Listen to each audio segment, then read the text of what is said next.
సంవత్సరాల తరబడి ఎన్ని మందులు వాడినా మీ మోకాల నొప్పులు తగ్గట్లేదా? ప్రాణ పెయిన్ క్లినిక్ లో అత్యాధునిక చికిత్స. అనకాపల్లి జిల్లా అచ్యుతాపురం ఫార్మా కంపెనీలో రియాక్టర్ పేలుడు ఘటన పట్ల దిగ్భ్రాంతి వ్యక్తం చేసిన మాజీ సీఎం జగన్ శుక్రవారం అక్కడకు వెళ్లనున్నారు. బాధిత కుటుంబాలను పరామర్శించనున్నారు. గురువారం సీఎం చంద్రబాబు అక్కడ పర్యటించారు. గాయపడిన వారికి ఎక్స్ గ్రేషియా ప్రకటించారు. సీఎం పర్యటన ఉన్నందువల్ల శుక్రవారం జగన్ తన పర్యటనను వాయిదా వేసుకున్నట్లు తెలుస్తోంది. అక్కడ జరిగిన ప్రమాదంలో మరణించిన వారి కుటుంబాలకు ప్రగాఢ సంతాపాన్ని, సానుభూతిని తెలియజేశారు.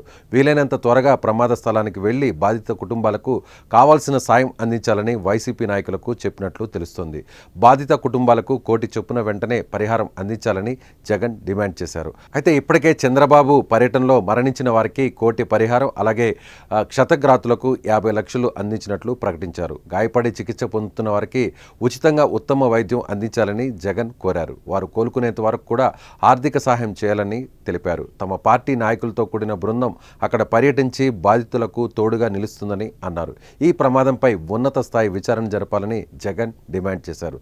మళ్లీ ఇలాంటి ఘటనలు జరగకుండా గట్టిగా చర్యలు తీసుకోవాలని వైఎస్ జగన్ ప్రభుత్వానికి విజ్ఞప్తి చేశారు.